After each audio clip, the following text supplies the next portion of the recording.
This podcast is a collaboration between Costard and Touchstone Productions and the Dads from the Crypt podcast. See? What did I say? The Winchester's just over there. Over where? Over there. Just over there, over the 20 garden fences. What's the matter, David? I'm taking a shortcut before.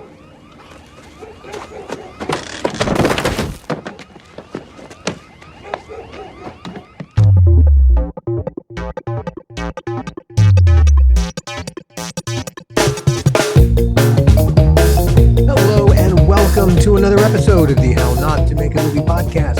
I'm Alan Katz. Gil will join us shortly. Going to make a full-on confession. I am a huge fan of Edgar Wright and Shaun and Hot Fuzz and End of the World and the whole Cornetto trilogy. You can see and hear and feel Edgar Wright's incredible passion for movies and movie making in every single frame he shoots. And his craft, is off the charts and meticulous.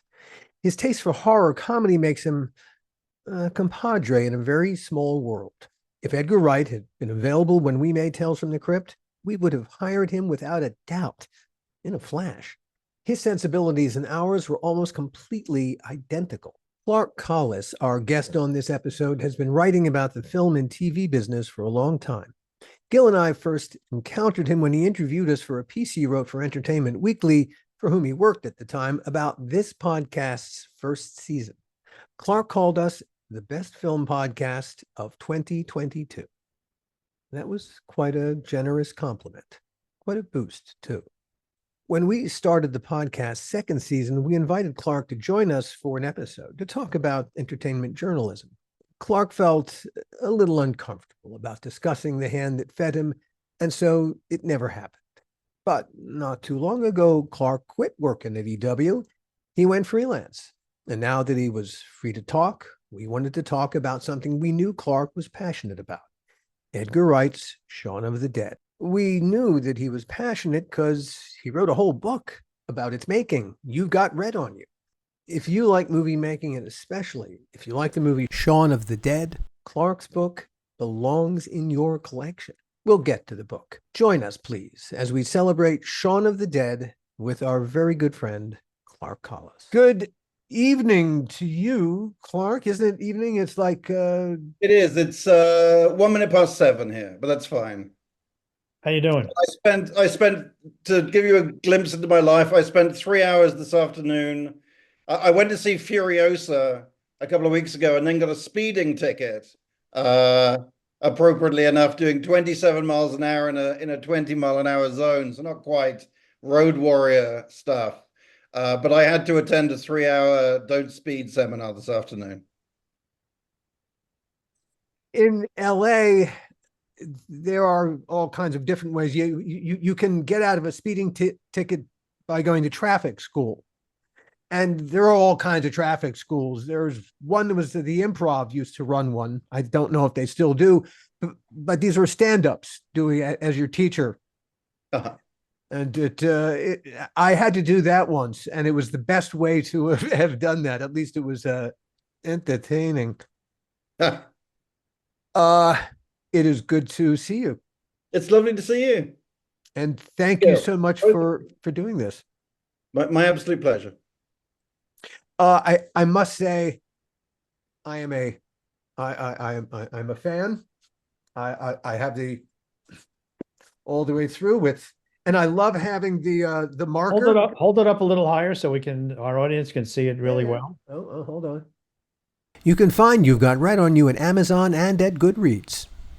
We wanted to have a conversation with you on this podcast a while ago, excuse me, while you were still working at Entertainment Weekly. But you felt it was not appropriate because at that point you were a journalist, understood. But now you're just a working stiff like the rest of us. Well, I'm actually no longer a working stiff. I'm at that, I took a package. So I'm at that fabulous point where I don't have a job, but they're still paying me to do it. I'm very much enjoying not having a job, but I feel like come September, I think I may have a different point of view. Then you get the joys of being a working stiff without the economic terror Yes. for the time being. Hey, savor this. This is you're living the best of both worlds. This is a wonderful. I'm so pleased for you. But you can talk a little shop now, whereas I think before you were reluctant to. Before we get to all of that, I think you're the one. I'm guessing that one of the things that just why you had to do your you've got read on you the whole making of Shaun of the Dead is because you and Edgar Wright come from the same place. Yes, it's a very strange story.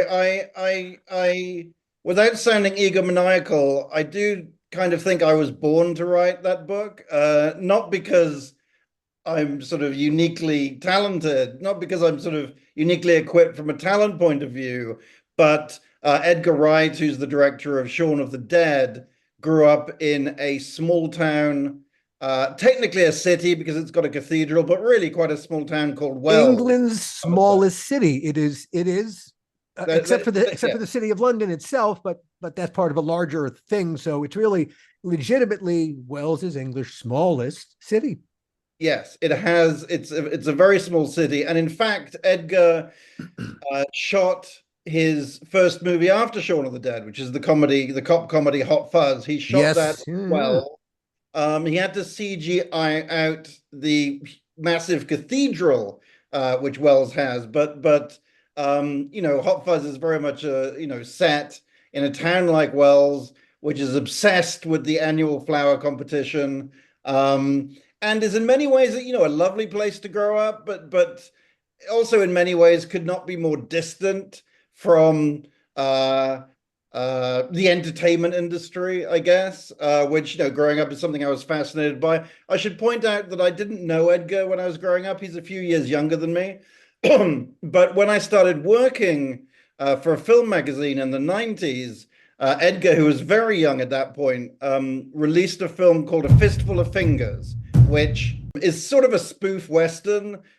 I don't think, I mean, it was made by he was 20 at the time, I think maybe 21. He had no money. It's certainly got some good jokes in it, but I don't think he would mind and would probably admit himself that it looks like it's been made by a 20-year-old with no money. Can any of us look back at our work before we became seasoned without a little bit of dread? Oh, please. Right. Yes, absolutely. But while I was working at a film magazine when that came out, it played for a week at the Prince Charles Cinema, and I'm guessing I must have received a fax. Younger listeners might care to Google what that is, but I must have gotten a fax saying that, this 21-year-old filmmaker from Wells had made a film, and that, set a bell off in my head, and I sent one of my colleagues off to interview him, and then he was always somebody that I kept an eye on. He spent the next few years directing TV comedies, basically, most notably a sitcom called Spaced, which starred Simon Pegg.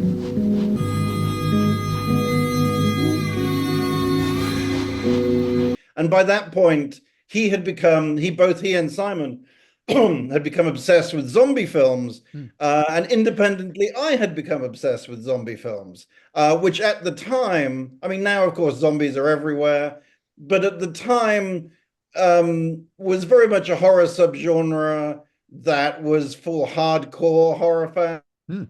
George Romero fans.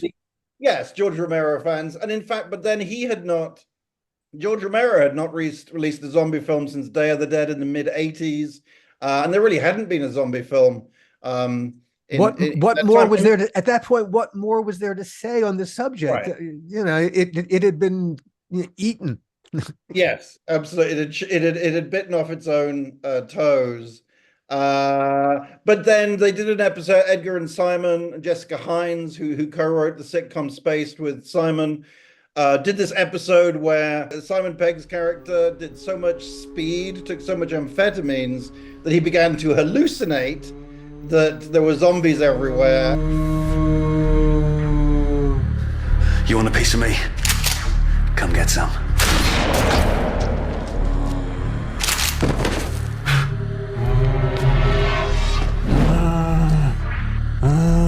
Heads up.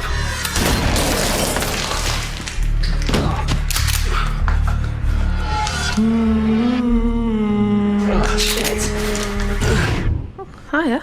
Don't sneak up on me like that. Want a cup of tea? Legend has it that on the way back from shooting that particular sequence, Edgar and Simon were like, let's make a horror movie. And then after many trials and tribulations, they did make Shaun of the Dead, which I saw at the time and very much enjoyed, and then fell in love with Hot Fuzz and The World's End and Edgar's other films. And then for the 10th anniversary, did a kind of oral history of Shaun of the Dead for Entertainment Weekly. And so by this point, I'd interviewed Edgar a few times, and we had the Wells connection, and we had the zombie connection. And I did an oral history where, you know, I interviewed Edgar and his producer, Naira Park, Nick Frost, Simon Pegg, Kate Ashfield, who plays the female lead, Sean's girlfriend. And I think that was about it. I'd sort of stolen some, I'd gotten an interview with Bill Nye about a film I wasn't interested in particularly, and then shot him some Shaun of the Dead questions, which he was delighted to answer because he's a delightful person. And then just before COVID, I was looking around. To be honest, it was somewhat mercenary. I wanted to write a book. I thought writing a book about a film would be quite easy, but you'd be surprised how many how many films of note have books already written about them. But I knew there wasn't a book about Shaun of the Dead, and I thought, well, I've done like 6 interviews. If I do 6 more, I could write like a sort of quick 150-page book. But then I wound up doing 60 or 70 interviews and writing a 450-page book, which is probably a bit too long, to be honest with you. It is the detail is extraordinary. You put us at every single moment along the way. And there are terrific anecdotes because of that attention to detail. If you had pulled the camera back to a few thousand feet, I think you'd have lost some of the best details. So I would argue that in our current podcast culture, more is more. Perhaps. And the audience does want more. And one of the reasons it's so long is because a lot of the people who worked on it, it was sort of their first movie or very early in their career. And I think that's the fun stuff. I mean, if Steven Spielberg decides to make a movie, what's the story there? And I'm sure that, and that's being obtuse and stupid, because obviously there will be lots of stories, but essentially it's not that hard. I'm sure maybe his producers would disagree, but it's not really that hard for him to get the money to make a movie.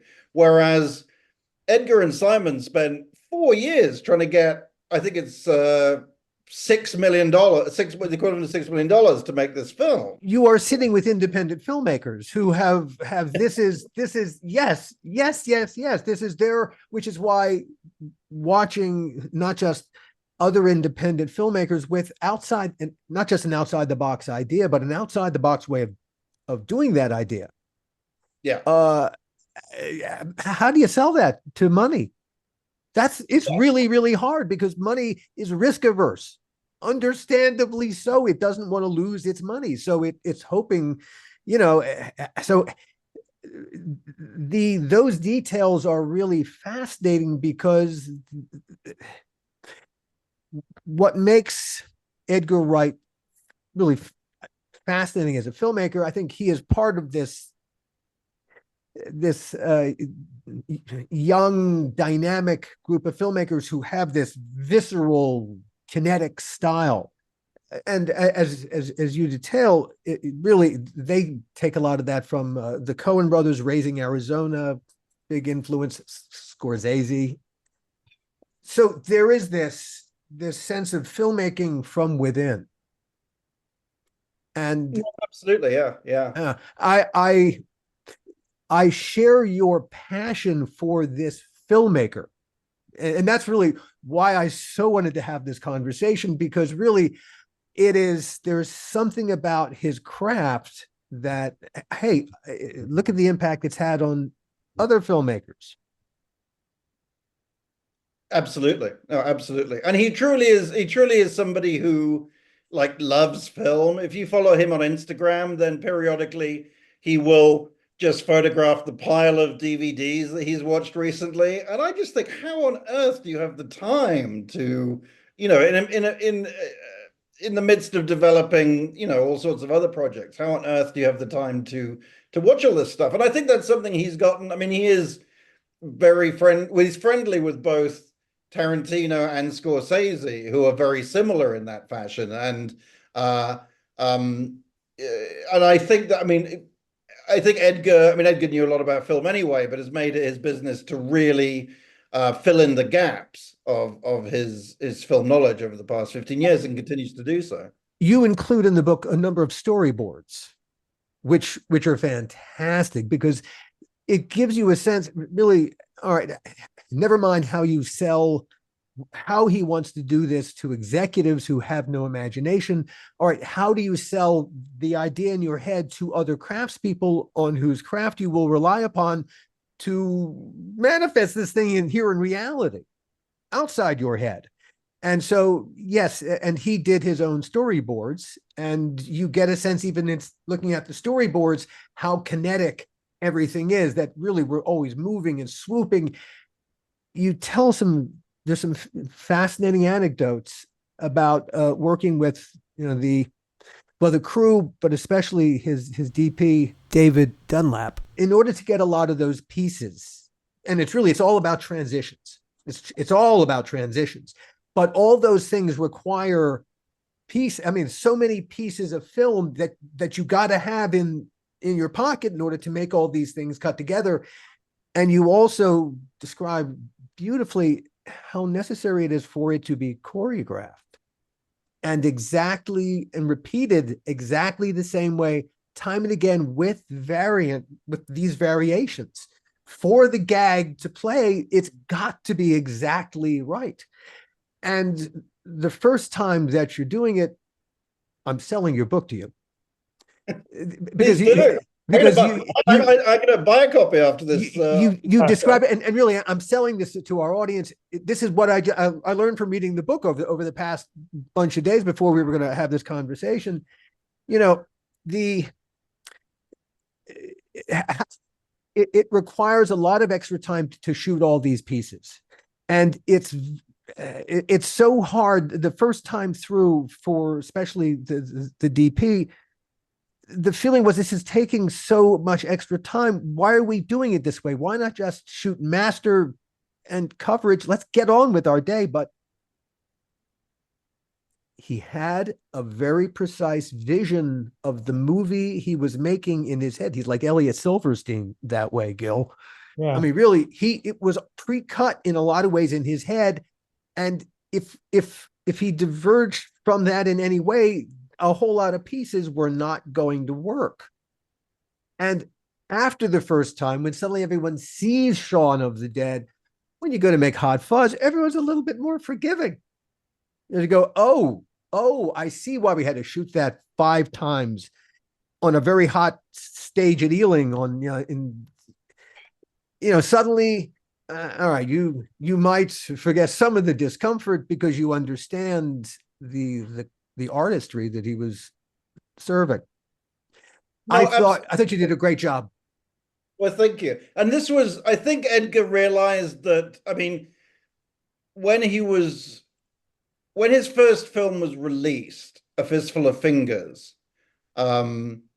he had a horrible realization. I think it came out the same week as a Bond movie, possibly GoldenEye. And he had a horrible realization that although this other film cost like, I don't know, $120 million, and his film cost $50,000, that they would be judged in the same way, essentially. That a review, because it was released nationally in the sense that it was released in a cinema, it wasn't released nationally, it was released in one cinema, but that then triggered reviews in national newspapers. And I don't think it had occurred to him, I don't want to speak for Edgar, but I don't think it had occurred to him that, like, a reviewer would go and see a Bond movie in the morning and then go and see his film in the afternoon and would judge them the same. You know what I mean? That they would not give A Fistful of Fingers an easy ride just because it had clearly not been made for much money by an unknown director. And so when I think he realized that kind of he'd been given a second chance or had created the second chance for himself to make a first movie to a degree. And indeed, when he would do interviews about Shaun of the Dead and interviewers said that it was his first movie, he wouldn't correct them. Like he's not ashamed of his first film, but he's not bringing it up in conversation. And so he was absolutely determined to get things right. And they had been offered enough money to do a 4-week shoot for Shaun of the Dead, I think. But he realized that they would need a 6-week shoot, or maybe it was a 6-week shoot and he realized he needed an 8-week shoot. But he just knew that what he was having to pay, what he needed the money for was the time to do all the things he needed to do. And was, as you say, he and his brother Oscar actually did the storyboards. This was the worst part of this whole process, writing a book. I mean, mostly I loved writing the book, but there was a moment when, we'd done the edits and it had been proofed and it was ready and it was now about to be printed in China because it's got a fancy cover with silver embossed stuff. That's a Which Taka cover.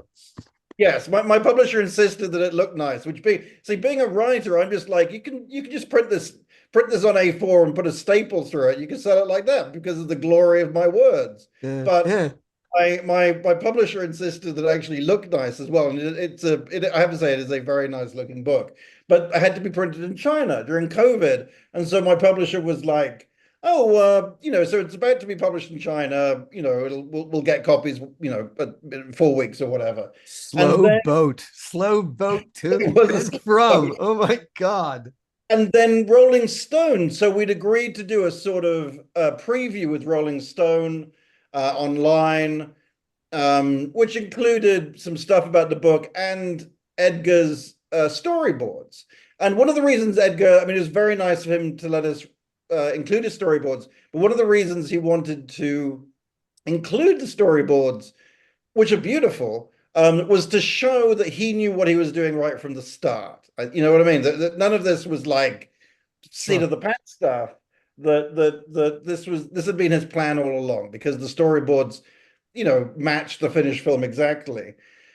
So Edgar's team, or we had been sent these storyboards and put them in the book, sent the files off to China, and then Rolling Stone run this article with the storyboards, and then Edgar emails me saying these are the wrong storyboards. Like, these are like early drafts. I mean, there were storyboards by him of Shaun of the Dead, and then he sent us the ones, the much better ones, which really were works of beauty. And he was like, well, you need to swap this out.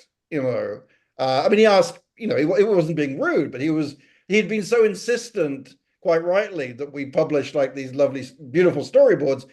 And then you say you didn't need another slow boat. Right. But he's just like, well, you're going to, please, you need to switch them out. But in my mind, for all I know, because my publisher had said like 3 days later they're printing a book, and I'm going to bed being like, how long does it take to print a book? For all I know, these things are printed. For all I know, these things are now sitting on a pallet. There's magic. Magic makes them happen. I thought mercifully that wasn't the case. That was one of the worst night's sleep I've ever had, I have to say. I thought you were going to say that the first version of the book that you saw to proofread when it came back from China was in Mandarin. Well, I mean, it's a big market. I don't know how popular Shaun of the Dead is there, but it is a big market. But mercifully, the book had not been printed, so it worked out all right. So now, if you buy the book, you get to see Edgar and Oscar's fantastic finished storyboards. You had your own horror story there. It was terrible. It was absolutely terrible. Still, It all worked out all right. But it explains, Alan, a little bit why Clark wanted to talk to us about how not to make a movie. Indeed. That And is- if we that is really knew true. what we were talking about. But it is interesting because in a sense, this book is how to make a movie. I mean, that wasn't my intention, but that wasn't my intention at all. I just wanted to tell an interesting story. But subsequently, people, I've heard people using it as a teaching tool, and and I guess it does walk you through. It does walk you through what everybody does on a film. Although I have to say, there are still some positions. What was interesting was I would talk to like the first AD, and I would say, well, I would talk to the line producer, and I would say, could you explain to me what your job is? And he says, well, yes. People have a lot of crazy ideas, and then I have to sort it out, basically. I'd be like, oh, okay, well, that's got it. And then I would talk to the first Gil, AD. wait. Before we move on, Gil, what does a line guy do? Well, yeah, I've been asked that so many times over the years, and I finally came up with what I thought was a reasonable explanation that was quick and delicious. And what I would say to people was, well, think of me on a good day as a psychologist, and on a bad day, think of me as a psychiatrist. And they sort of let it sink in for a little bit, and then they go, oh, I kind of get it. There seem to be, and I guess they're all right, but there seem to be 3 or 4 people with completely different job titles with the same job, which was taking a lot of confusing nonsense that other people said and actually actioning it, which I guess is true in different areas of a film. But no, I guess it does explain how to make a movie, except the caveat to me is it explains it as well. Like, you've also got to be Edgar Wright, you know what I mean? Or you've got to be Edgar Wright and Simon Pegg writing it, and that is much easier said than done. Sure. One of the other parts of the book that I really enjoyed was talking about just working on the Ealing studio lot, because we spent the last season of Tales from the Crypt on the Ealing studio lot. So there, you point out that great comedy shot there, Kind Hearts and Coronets, The Lavender Hill Mob, and 1955's The Lady Killers, which you point out is very much like Shaun of the Dead. These 2 movies combined mirth with the macabre. And that's perfectly put, because that really is, that's also Tales from the Crypt. That is absolutely right. Yeah. And yeah. it again is why it just all hooks together. That was exactly that stew that we were always looking for. Really, where murder and mayhem and mirth make this lovely, gooey confection. Well, I mean, that's what I find fascinating about the history of you 2 good gentlemen, is that people talk about horror comedy being possibly the hardest genre to to work in, and you guys were having to do it from a standing start, however many times a year, and I just think, I mean, that just boggles my mind, really. It boggled our minds as well. Yeah, look at us now. We're just a bunch of bags of boggled minds. You also pointed out, some of the people that you interviewed pointed out that the history of the complex, that being Ealing Studios, was more impressive than some of its facilities.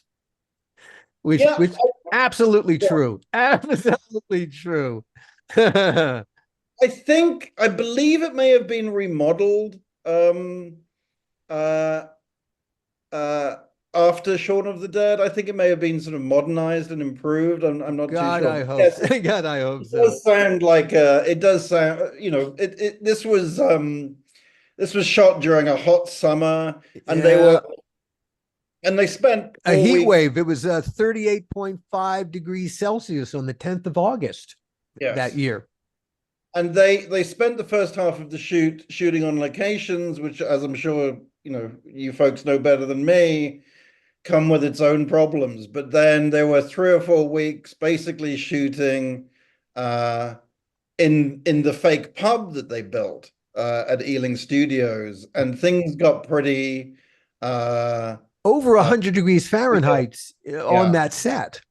yeah, Uh, and also because you had a lot of people playing zombies, fans of the sitcom that Edgar and Simon and Nick and Jessica had made, Spaced. Fans of that show played zombies in the movie, and I think for legal purposes they were paid like £1 a day, but essentially did it for free. Um, but they sort of played zombies for weeks on end in this. a lot It, of those people were fans of the series yeah, yeah, that yeah, yeah. Edgar and Simon had done, so they were happy to be soaking it up. I think they were happy to be soaking it up, and then they were happy when they realized that the beer the fake beer that they served at the Winchester was actually real beer, because uh, as the production designer told me, it might as well be real beer because beer looks like beer on camera. So it was as cheap to have beer as anything else. And there were stories about I cannot see either one of us thinking like that, Gil. apparently sometimes the people playing zombies would stay behind after work, and I think it was the producer Naira told me that definitely one set of zombies had sex on the pool table. She was sure at some point in the proceedings. So things did get heated in all sorts of ways. Yeah.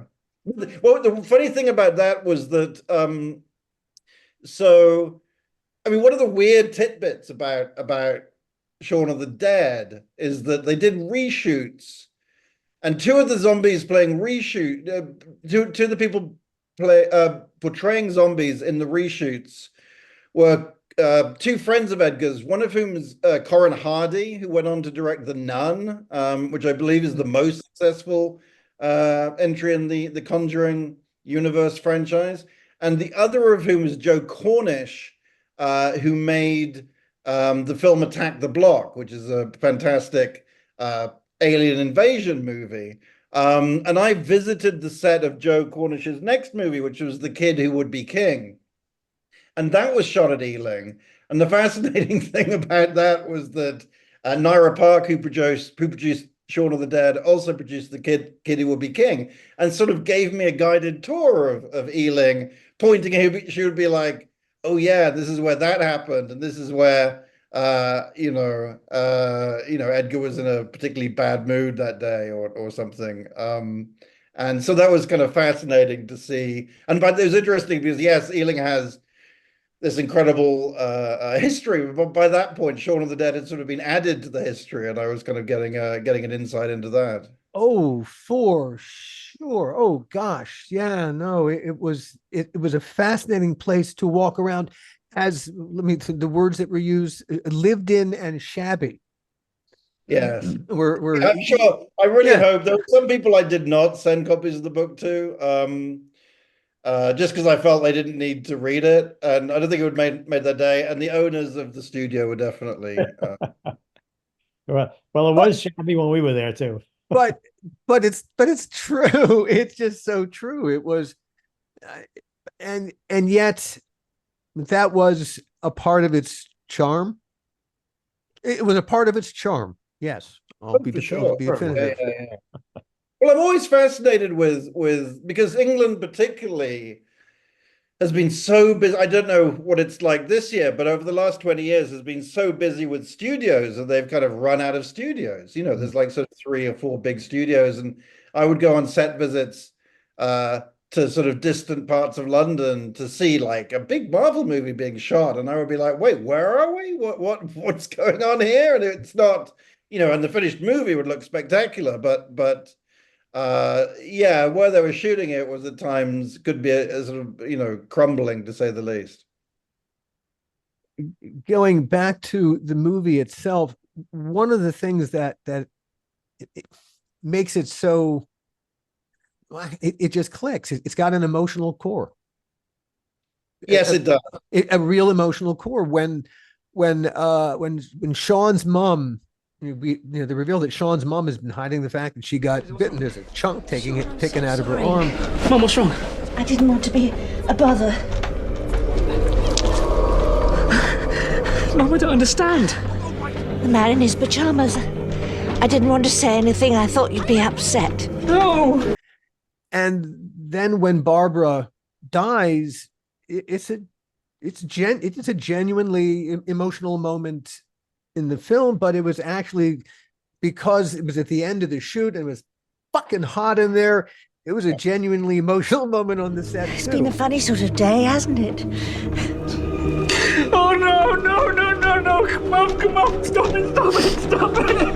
No, Mum, please, don't go.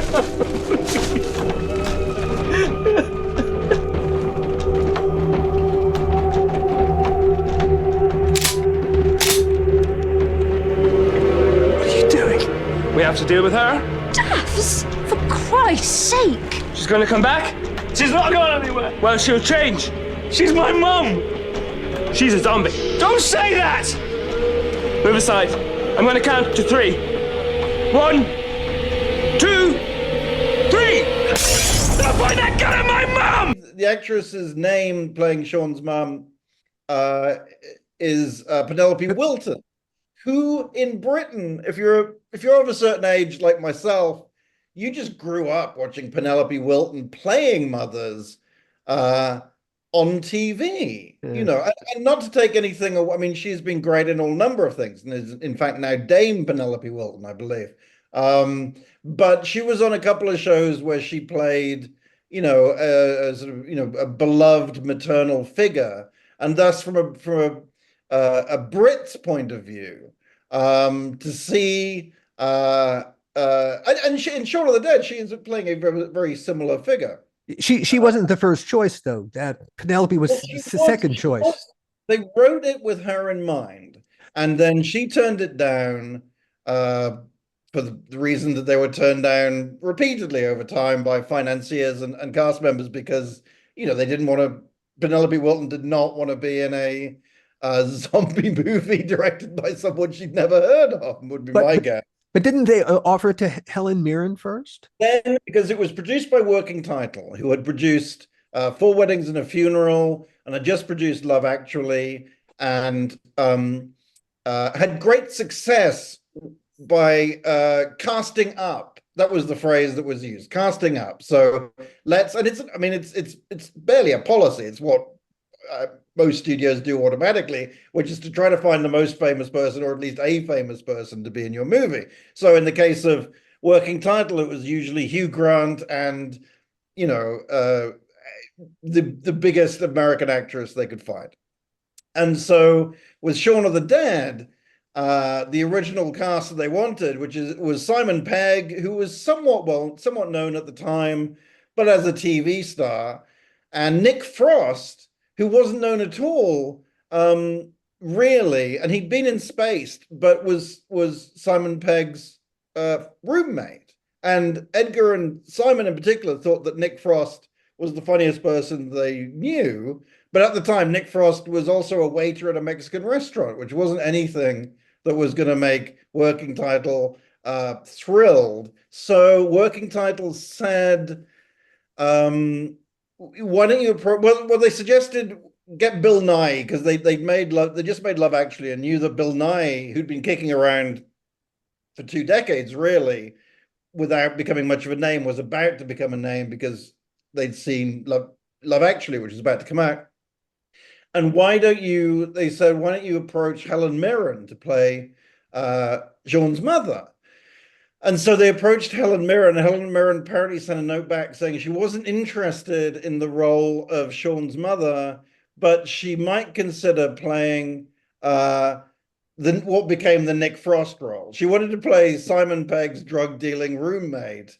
And when they asked why, she said, because it's the funny part. And Edgar told me, well, she's not wrong. It is the funny part. But they weren't about, and I think I was talking to the film's casting agent, who said, well, really, that was just a nice way of Helen Mirren saying no to the project without actually having to say no. And they also approached Kate Winslet to play the role that Kate Ashfield ultimately played, and Kate Winslet by that point had made, Titanic, was a huge star, and she passed. And then they went back to Penelope Wilton and took her out for tea. They said, "Let us go out for tea with Penelope Wilton," and they did, and convinced her to do it. So, with the exception of Bill Nye, they pretty much ended up with the cast that they wanted, which I think in the end, obviously worked very well for them. Extraordinarily well. What a wonderful combination of just the right prose with just the right experience. And really, Penelope Wilton is ideal casting. Yes, she is absolutely perfect. And the scene in which that's why when she dies, it's so much more powerful, because it's not just the character, there's a whole concept. But that's why there are things in this movie that are just extraordinary. Of course, this movie deserves its own damn book. Well, thank you very it's much. Not even a question. Nick Frost's summation of the experience, it was really his reaction to the premiere at Leicester Square. I just summed it up perfectly. I'm going to quote him directly here, you quoting him. I loved it. I was just so proud that we'd done something amazing. We brought Crouch End to a standstill, and we had a jag in it, and Bill Nye, and there was fucking tons of blood, and Dylan got pulled through a window and disemboweled. I just loved it. I was so proud. I am still so proud. Yeah. And that sort of sums up, I think, what makes the film different, and why I wanted to write it was, as I said, I'm interested. It's always more interesting to talk to people who are scrabbling to get an early project together. But in this particular case, it was just a very unique kind of film, because Simon Pegg and Nick Frost were living together, and they would spend their time playing video games, and then talking about what would happen, their plans for a zombie apocalypse. If the zombie apocalypse happened, what are they going to do? And they had these quite elaborate plans about running over the roofs of London where they lived. And I guess there was a very rare, there was a gun store of some description in their neighborhood, which is quite rare for the UK. And then they were going to go maybe to their local pub, which the pub from Shaun of the Dead is very much based on. And then I think the plan was to go to a football stadium, a soccer stadium, and try to raise and turn it into a farm of some description. But this is what they would talk about. And then that became a film starring them in some ways playing. I mean, I think Simon said that he had been, but both he and Nick Frost had spent time being Shaun and Ed at various points. So it's not like they were playing themselves. But the idea that this sort of, discussion about zombie movies and what a possible zombie apocalypse should then become a film starring the people who were roommates, and they're playing roommates in the film. I mean, it's just weird. It sounds like something children do. I don't mean this. I mean children in the sense of young people with still childlike innocence. It's like, hey, this could be a movie, on-screen chemistry, and the on-screen chemistry between Nick and Simon is remarkable, because they have a bond that's beyond the camera. They have been literal roommates, and there's a certain way that you move, and that your whole vocabulary, and there's a shorthand in every way, shape, and form. And so when they're on, Gil and I, we've cast a lot of actors, but I can speak for myself. I never cast an actor to act, not for film. It's the last thing we want you to do on the film, because the camera will see you acting. On film, actors need to be that's just who they are, as honestly as they possibly can. And it's the actors who are best at just revealing there's something about them, their naked selves, who are really the ones that we connect with the most. And the bond between Simon and Nick is so genuine and so authentic. Well, that's what plays. And that's what makes so much of Hot Fuzz work.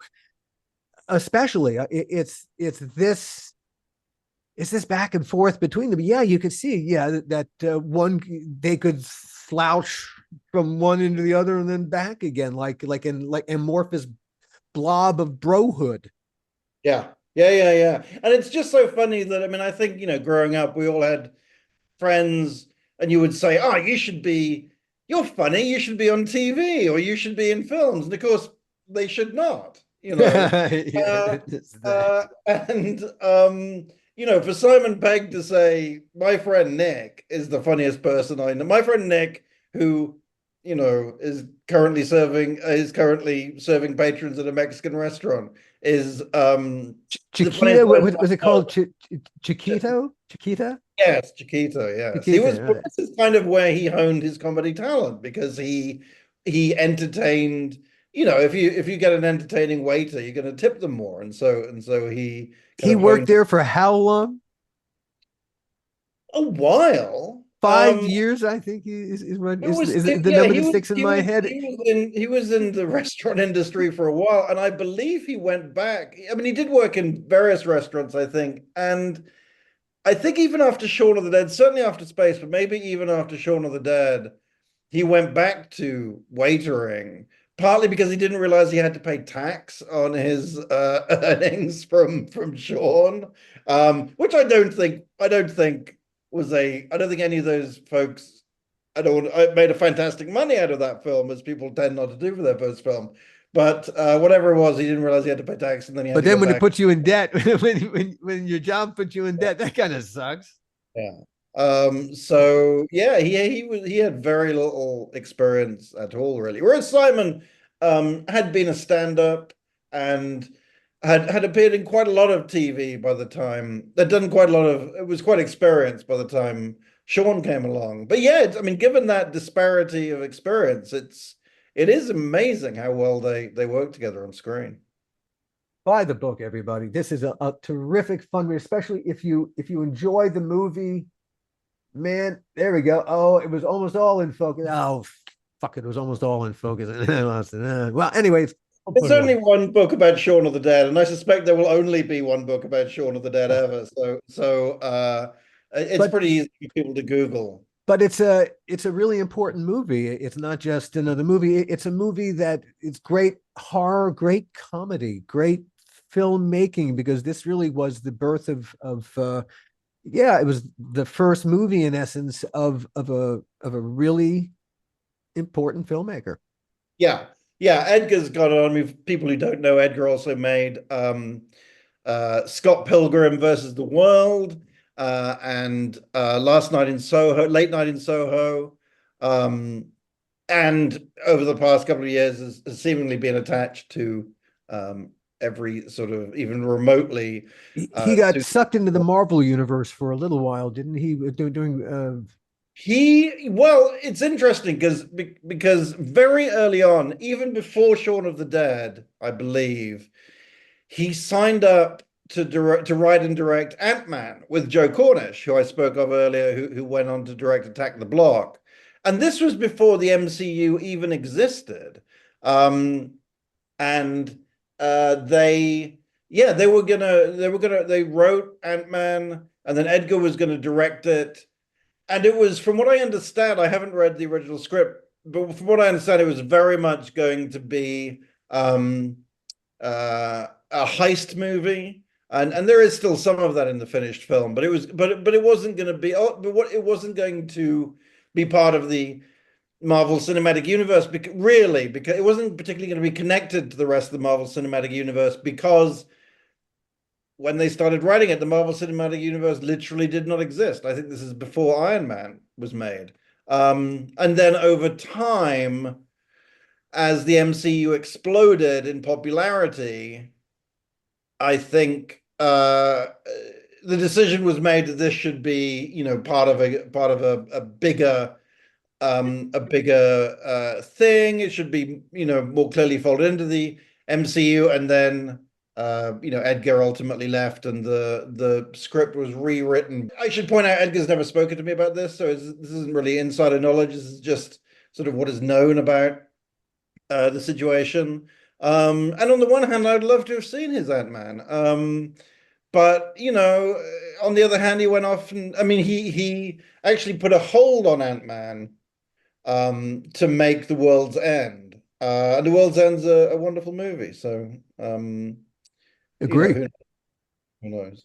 But yes, he was involved very early on with the Marvel Universe, and then didn't. And I think to his credit, Edgar's not somebody who I think Edgar's not someone who badmouths other people. You know what I mean? That he'll. I mean, I think he made it clear he wasn't happy with the Marvel situation. I mean, he made that clear by leaving it. There But it's are not. creative differences. This happens all the time. You know, sometimes it's a part of the creative process, and sometimes Yes. paths Yes. diverge. Yeah. So yeah, he's not really somebody he's not really somebody he's not really somebody to badmouth people. Although I think the only one exception is when oh, I'm just when so Scott Pilgrim is a wonderful film, but did not do well when it came out on in the cinemas. And the creator of Family Guy tweeted, Seth MacFarlane, the creator of Family Guy, wrote a tweet saying something like Scott Pilgrim 0, the world 10, or whatever, after it bombed at the box office. And I remember talking to Edgar and him being like, I didn't say anything. I didn't say anything. And then Seth MacFarlane starred in a film called A Million Ways to Die in the West. And Edgar, and that bombed at the box office. And Edgar was just like, I was so, I can't remember whether I don't think he tweeted, but he was certainly like, I was so, you know, like what comes around goes around seemed to be Edgar's opinion about that. Karma has its way of working. Yes, yes, yes. And maybe karma is the way for us to shift gears. Sure. What kind of karma is the film and TV business experiencing? Here in America, it is absolutely stuck. Is it as bad on the other side of the pond? Well, it's funny. I've been thinking about this as I knew I was going to come on. And, you know, I appreciate, God knows, I mean, I appreciate people, you know, trying to get projects made. It must be incredibly frustrating, particularly in the past 12 months or the past 2 years. Well, I guess for a long time. But just on a micro level, I mean, I'm a horror fan. And in the past 3 weeks, I went to see Maxine, the new Ty West movie. And then I went to see, which I had mixed feelings about. I didn't enjoy it quite as much as the first two films in that trilogy, X and Pearl. But, you know, the fact that A24 is financing a trilogy of slasher movies set in different periods of history, starring the same actress, Mia Goth, I think that's quite exciting. And then last week I went to see A Quiet Place Year One, which I really enjoyed. And then this weekend I saw Nicolas Cage being crazy as hell in Longlegs. So I mean, we can talk about, you know, broader problems, but I'd be lying if I didn't say that in my little corner of like horror mayhem, I'm kind of having a hell of a time. I'm being served up, you know, exactly what I want. How much of how much of those movies costing? Is there? I mean, are they falling within a certain price range? And is that what's making them? I mean, I think horror partly, is I mean, perennial. I mean, I believe Longlegs cost about 10 million and made like 25 on its opening weekend. A quiet, not a quiet Earth, a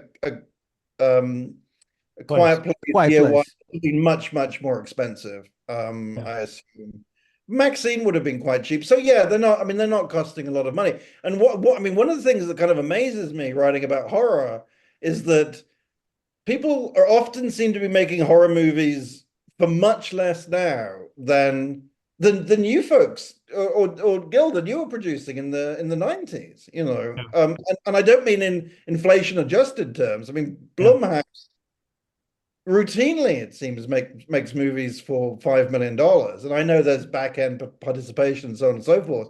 But I mean, if someone said to Dark Castle, could you make a movie, make a movie for $5 million, you might well have not thought that great an offer, right?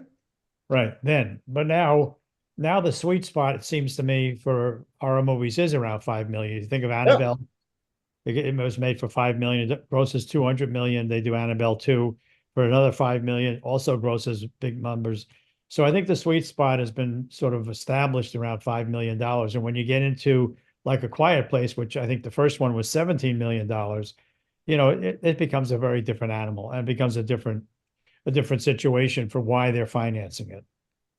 Yeah, yeah. But it's just crazy to me how little they make horror movies for, I have to say. Right. I mean, I know there's always the Blair Witch project type movies that are made for literally nothing.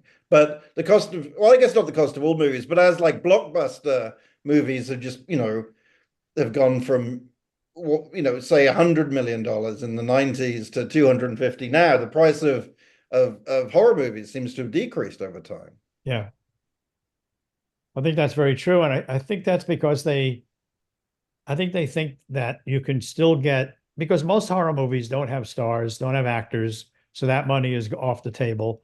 And then how much do we really need to scare people? And the most important thing in these horror movies is to scare people, not so much the names. I think it's really the scares and the good storytelling and again the relationships and the emotional relationship between characters. Well, it's also interesting because the movies that you produced, I'm thinking of 13 Ghosts and House on Haunted Hill. In a sense, it's all one setting, but the setting is like some lavish glass structure or, a massive disused mental health institution. Whereas now Blumhouse is sort of operating on the same rationale, except it's like a suburban home with two bedrooms. Yeah, they brought down the cost of the sets quite a bit. Yes. Yeah. No one's going, let's make this glass, for Right. both plot related and financial reasons. But Alan, what I'm painting a rosy picture, I think, just because I've had a pleasant couple of weeks, being frightened at my local picture palace. But what do you think of the main, what is it that Well, you're it and again, I've been an outside observer, really just trying to bash his way back in until the film business kind of fell apart, except for superheroes and just huge budgeted movies and little teeny movies. Everything in between is it's like the middle class. It's just gone, and nobody knows how to do them. It's so if one wants to get content from one's head into the marketplace, that's how I think about it. That's a dead business. That's a dead business. TV was great for a little while there. There was that golden age of streaming until everyone realized it was unsupportable financially, because you're not going to keep getting subscribers and subscribers and subscribers. Yeah, at some point, the old-fashioned ad model, the one that kept people like Gil and I going with residual checks. I mean, it used to be fantastic. It still is for some people. For Tales from the Crypt, there are no residual checks because the Crypt partners don't give a fuck that it plays for free on YouTube. And so there's no streaming deal. But the economics of that that's what supported this town. And really, that's what made everything happen. The other problem with streaming was that lack of transparency. You could do a show like Squid Games for Netflix, and man, they wouldn't. I don't think they even told the people who made the show how big an audience it got.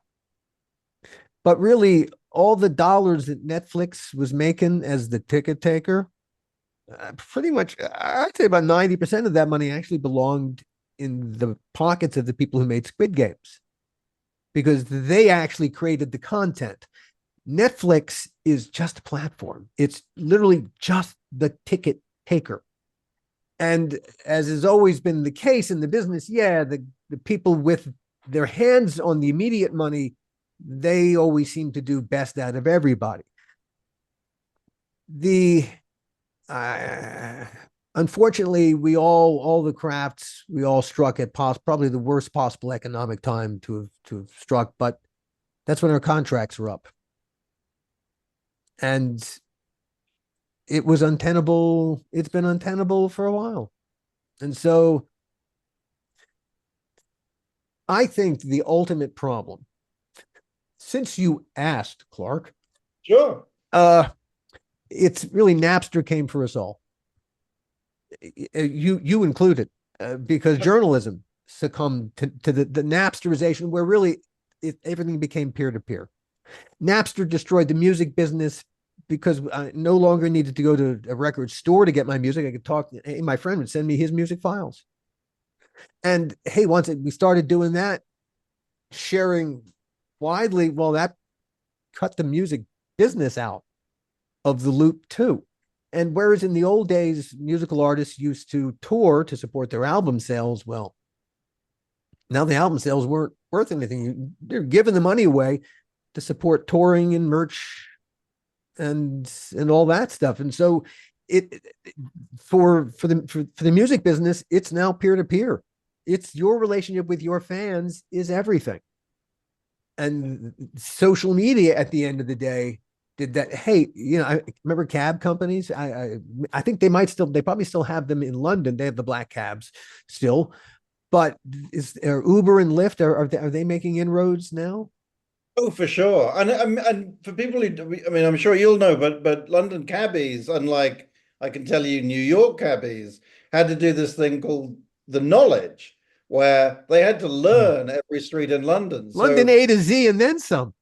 Right. Oh, yeah. No, they weren't allowed I'm sorry, to A use to Z. I apologize. they got they got A to Z in their head. And so you'd hop into a black cab and just sort of, say a name of a road, and they might say, "Do you mean, such and such a road in Islington or in Brixton?" And you tell them, and then they drive you there. But I don't know, in an age where, I mean, yes, it's Uber and Lyft, but there are still black cabs. But given that everybody can now use maps, I don't know if they still have to do that anymore. Yeah, But I it's certainly take your point. I mean, I think there's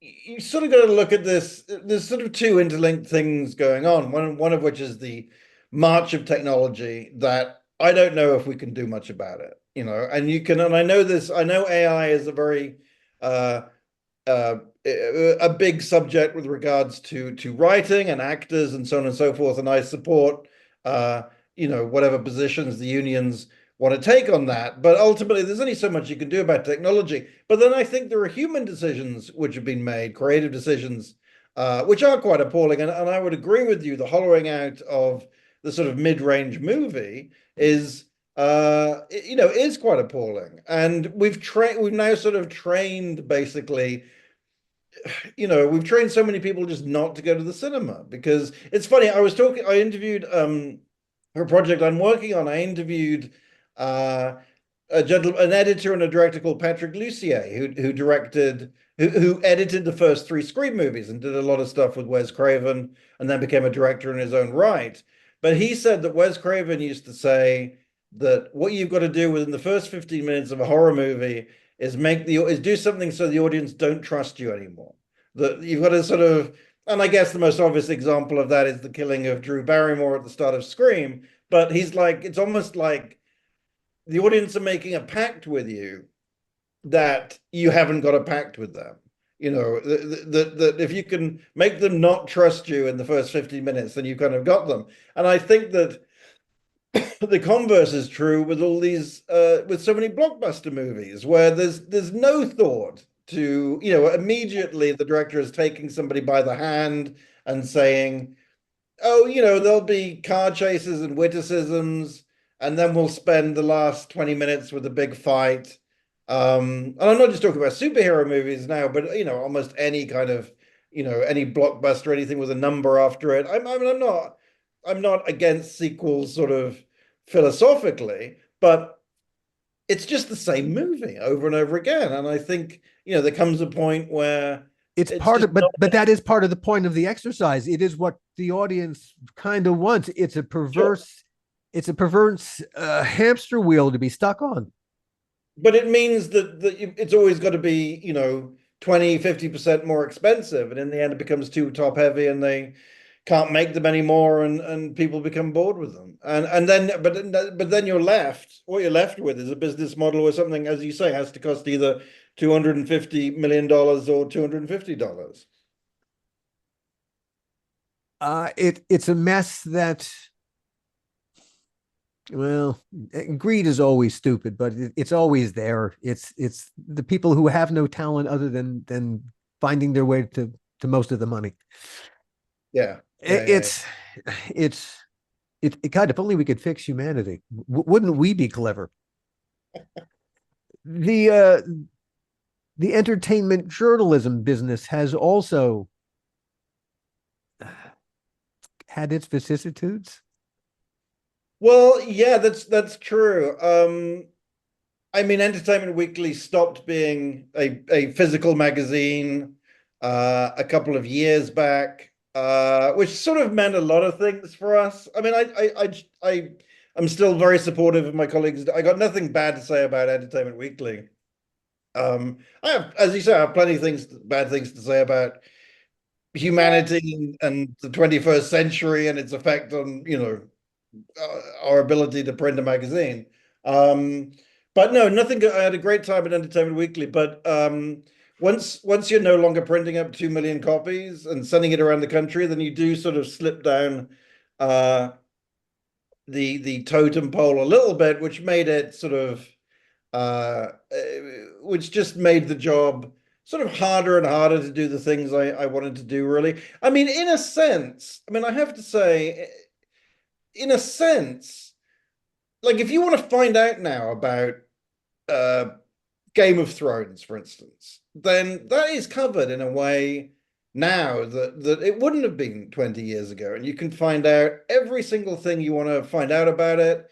And, you can read interviews with the costume designers and so on and so forth. And so from a consumer point of view, I actually think in many ways they're quite well served, really. Now, do you still have those fantastic, profiles you used to read in Vanity Fair or Entertainment Weekly or the New Yorker? I mean, you still do read them in the New York occasionally, but no one's hanging out in Vin Diesel's kitchen for 6 months to find out what it's really like to be with Vin Diesel, and that's regrettable.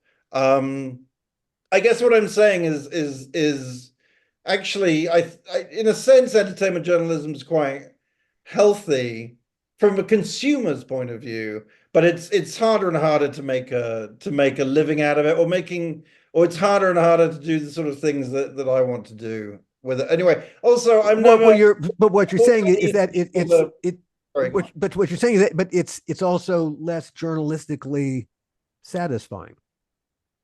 It's less satisfying. I mean, to be honest, I always think journalists are the people that are like in Palestine right now reporting on it. And what I do is occasionally do a Zoom with George Clooney, which is a slightly different kettle of fish, So I'm always slightly uneasy with the term journalist applying to me anyway. I'm not speaking for anybody else, but just for me. Understood.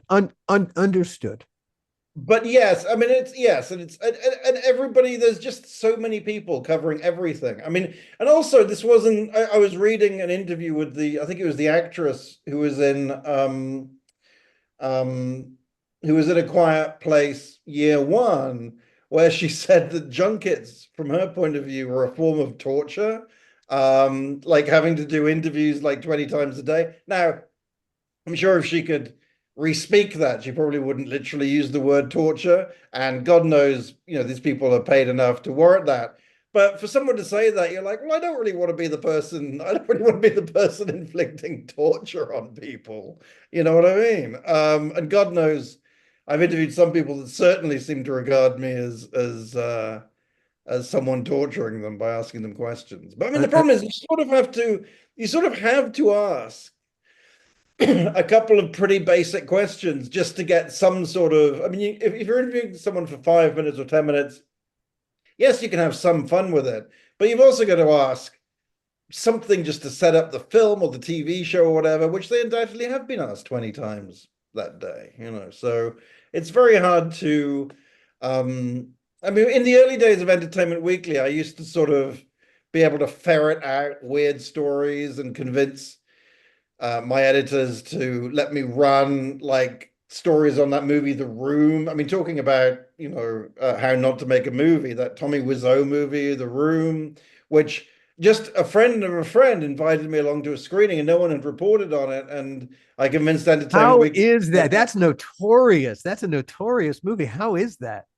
Oh, it's unbelievable. But it sort of has to be seen with an audience. Although that's quite frightening in itself. I mean, that was a very weird experience going to see that because I didn't know anything about it. So one of the things, this is very much a sidetracked discussion, I guess, a tangential discussion.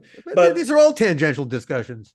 One of the things about The Room is that they set dressed it with frames that they bought at a shop, but then did not remove the photographs that were in the frame that came with the frames. So instead of photographs of the character whose apartment it was, for example, a photograph of a spoon. You can imagine you go to a department store and there's a frame, small frame, and they've got like an arty black and white photograph of a spoon. And so the Room became a sort of a cult thing in Los Angeles, and people started responding to it as if it was the Rocky Horror Picture Show. And every time there was a shot featuring this frame with a spoon, people had brought along plastic spoons and would hurl plastic spoons at the screen while screaming spoons. But I didn't know any of this when I first went to see it, and it was a midnight screening at the what used to be the Sunset 5. I want to see it. I want to see that experience from the filmmaker's point of view. You've created something that people are responding to so vociferously that they're shouting at the screen and throwing things. Wow. Yes. Wow. And of course, the filmmaker said that it was supposed to be a comedy all along, and people were responding to it in exactly the way that they thought he would. But then they made a whole movie, The Disaster Artist, about the making of The Room. So I guess my point is, in the old days, I could sort of ferret out stories like that and then twist my editor's arm to run like a big feature. Whereas if that was nowadays, that would have been reported out in multiple outlets before I'd even heard of it. So I guess what I'm saying is that I was too lazy to make it in the current because of the avalanche of entertainment reporting. Really, it is a tricky environment. Sure. How are you attacking the future? Because you said, all right, right now you're good. But okay, let's say you said September rolls around and I worry that I've now discussed my finances too much on this podcast. But to be clear, I just want to. So when you're back into the sitting completely with the rest of us, working stiffs as I think I referred to us. No, I've actually been quite busy. I don't want to say too much about it, but I found writing the Shaun of the Dead book to be an incredibly rewarding experience. And I'm now working on a second book that sort of is also about horror films, but is not just about one horror film, but sort of it's more a sort of modern history of horror, and I've been really enjoying. I've just been really enjoying diving into Well, into it. can I tell you, Shaun? As a fan and a customer, I'm delighted to hear you say that. Well, Carry thank on. you. No, it's just the problem is there's so much of it. You know what I mean? There's so much horror, and because so much of it is made by people just starting out or people working on very low budgets. Um, there's just so many fascinating stories. But one of the great things is that there is like just a lot of people know each other. I mean, and maybe this is true of other genres, but I don't know. I don't know if romantic comedy filmmakers necessarily spend a lot of time hanging out. But with horror, you really have, I don't want to say it's a community, but because, um, for example, there's, of the films I'm writing about, so many of them, the special effects were really by like a handful of people, a lot of whom, one way or another passed through, some of the projects you gentlemen worked on. And so, I mean, for example, KNB, which is Greg Nicotera and Howard Berger's company.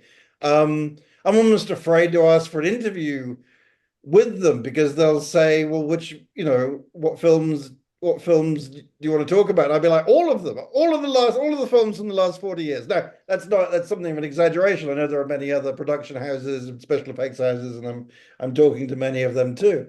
But it's just like a sort of the 6 degrees of Kevin Bacon really works very well with horror, not least because Kevin Bacon has made an awful lot of horror films. So it works like metaphorically and literally.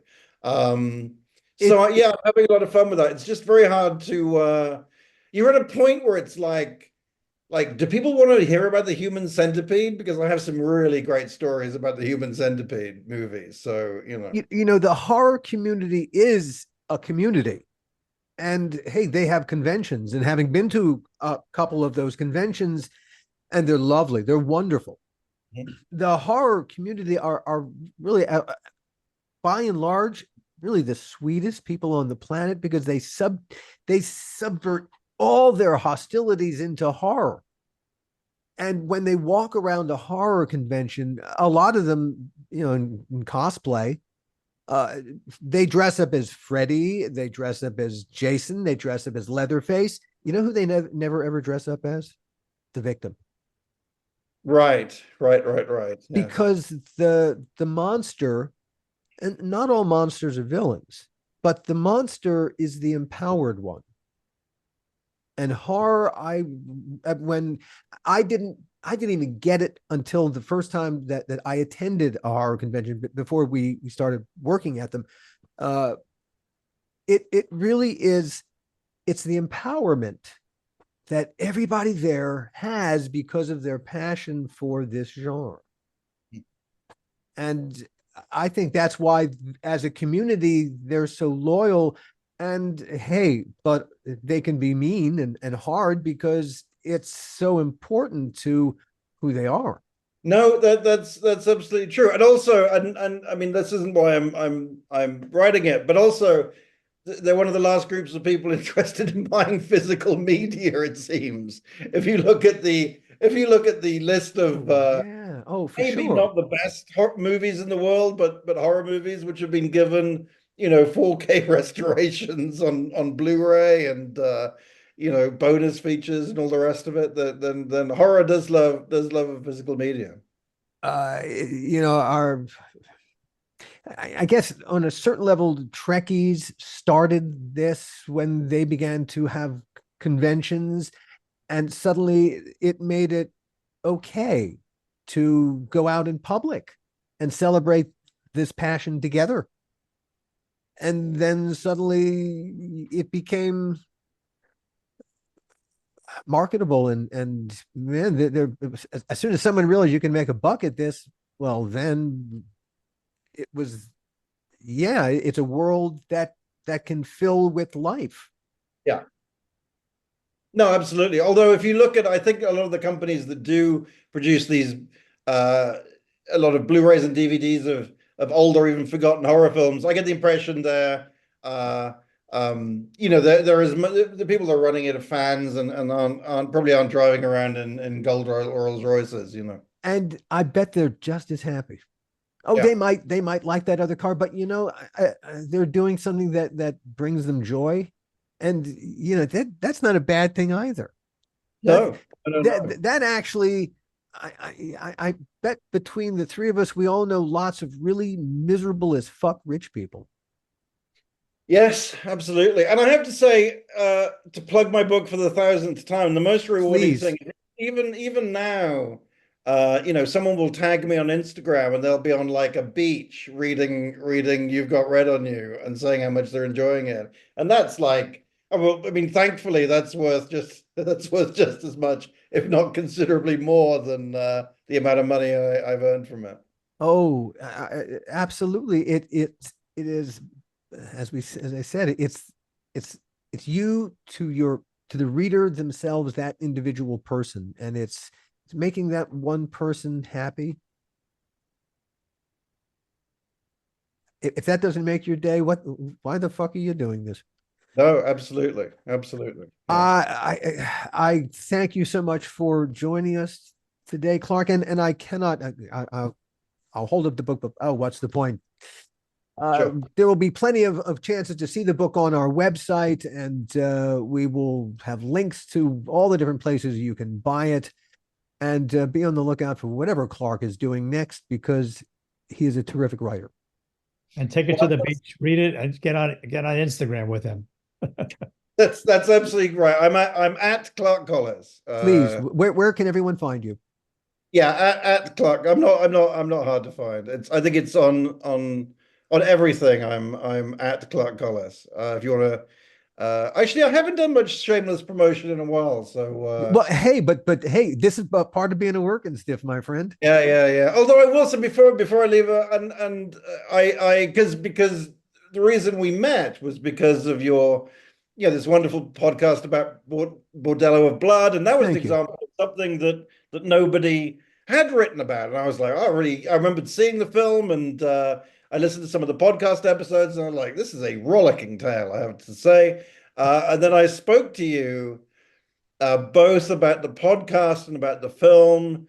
And it's one of those things that nowadays, because everything, the headlines to stories, I mean, headlines used to be some sort of like clever oblique pun or whatever, and then the deck would tell you what the thing was. But nowadays, the headline really has to do all the work, because it has to be something that you see on Twitter. And I can't quite remember what the headline was, but it was something like how a crappy Dennis Miller vampire movie became the year's best podcast. So Yes. it's not I mean, the only clever thing is somehow getting that, in the tiny amount of space that you can. And that's a fine, that headline's fine. But Clark, even as I writing, love your headline, because it was the best film podcast of 2022 is what it said. And Right. that was such, I cannot tell you what that meant in every way, shape, and form. And I don't think I've ever had a chance to thank you for that, but oh my God, thank you so much don't for need to that. thank you at all. It was entirely deserved. But I felt bad writing it because I firmly believe, not because the podcast isn't fantastic, but someone, and I can't think who it was, but someone once, and this has really stuck with me. Someone once said that what you've always got to remember is that every film is somebody's favorite film, right? And as I was writing the headline, I think even subconsciously I was thinking, I'm saying the Bordello of Blood is crappy, but someone somewhere is going to write to me saying, I fucking love that movie. And so the article got posted, and there was like one or two sort of comments about this and that. And then someone wrote, what? You can't call this crappy. That's a great movie. And they're not wrong. I mean, maybe they're not right, but they clearly had seen that movie and loved it. And I'm not suggesting that there's no point evaluating art at all, but every almost, well, certainly in the case of films, I think it's true that every film is somebody's favorite film, and I just think that's something. I'm not saying it was worth all the all the blood. I Guys, have a friend who thinks Ishtar is funny. There are lots of people that think Ishtar's really come back for some reevaluation, and I think I'll have to look at it again, because the last time I remember seeing it, I thought, okay. Yes, but so anyway, that was my just sort of addendum to proceedings. There's no explanation for bad taste. But thank you for the very kind words, and thank you for sharing your passion for horror, zombie movies, and especially Shaun. It was really good to see you, man. Really good to spend time. And I should say, because I feel I disappointed you in my less than grim assessment of horror movies. But maybe if you have me on like in 3 months' time when there's a drought, or I feel I disappointed you by not entirely agreeing that we're all going I asked the question, you give the answer you give. I'm just here. I got my perspective, you got your perspective, and both perspectives are perfectly good. But we very well may take you up on your offer to come back in 3 months and have this all over again. Yeah. Well, I'm just, if they stop releasing movies for a month, then I'll be like,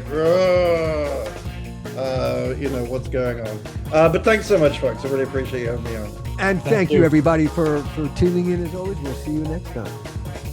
The How Not to Make a Movie podcast is executive produced by me, Alan Katz, by Gil Adler, and by Jason Stein. Our artwork was done by the amazing Jody Webster, and Jason Jody, along with Mando, are all the hosts of the fun and informative Dads from the Crypt podcast. Follow them for what my old pal the Crypt Keeper would have called terrific crypt content.